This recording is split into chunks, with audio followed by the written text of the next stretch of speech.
अस्सलाम वालेकुम एवरीवन, मैं हूं ज़ैनब गुंदल और आज मेरे साथ मौजूद हैं बहुत प्यारी हम सब की फेवरेट बुशरा अंसारी। और वालेकुम अस्सलाम, कैसी हैं आप? ठीक हैं। और मैं आपसे आज ये पूछना चाह रही हूँ कि रमज़ान आपका कैसा गुजरा? क्या आप अपनी डाइट का बहुत ज़्यादा ख्याल रखती हैं? आम रूटीन में कैसा रहता है?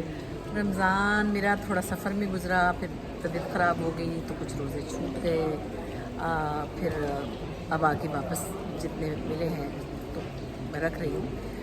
बाकी डाइट तो मैं इतनी नहीं करती ख़ास कि मुझे किसी, क्योंकि मुझे शुक्र है ऐसा वेट का इशू कभी नहीं हुआ सारी आप ज़िंदगी में। हमेशा से इतनी खूबसूरत, स्लिम, खूबसूरत तो क्या, स्मार्ट। मतलब हमेशा अंडर वेट तो थी। हाँ, तो वो मसला नहीं है, लेकिन मैं डिसिप्लिन ईटर ज़रूर हूँ। माशाल्लाह। मैं खामखा वीक में मंच नहीं करती हूँ कि उठाया और कुछ भी खा लिया। और अच्छा, ये एक बहुत हेल्दी टिप आपने दी बिल्कुल, है। क्योंकि अब मैं नाश्ता बहुत अच्छा करती हूँ और अब मैं लंच में, चूँकि ज़्यादातर शूटिंग पे होती हूँ, बाहर होती हूँ, तो मैं फ्रूट्स खाती हूँ। अच्छा, और नहीं that's तो मैं amazing। सर्दियों में कहती हूँ गाजरें लाओ, चलो गर्मी में कहती हूँ खीरे काट के दो। इसीलिए आपकी स्किन इतनी फ्रेश है आज भी। और बस मेरा ख्याल है ऑलवेज फ्रेश। हमेशा हमेशा डिसिप्लिन हर चीज़ में अच्छा होता है। फिर मैं शाम का खाना 7:30 बजे खा लेती हूँ। अच्छा। और फिर खाती मैं सब कुछ हूँ, देसी घी में खाना पकता है। अच्छा, अमेजिंग। और कोई एक पराठे भी खा रही हूँ छोटी सी आजकल तो टिप सुबह। जो आप दे दें? वैसे बस तो आपने सबसे बहुत सारी दी सबसे है। अच्छी बात यह है, मैं कहती हूँ कि लोगों को आदत होती है कि टाइम दे के खाना खाओ, वो 1:30 बज गए, खाने का टाइम हो गया। हाँ। ऐसे ना करें, खाना तब खाएं जब आपकी बॉडी आपको कहे कि मुझे कुछ खाना है। हाँ,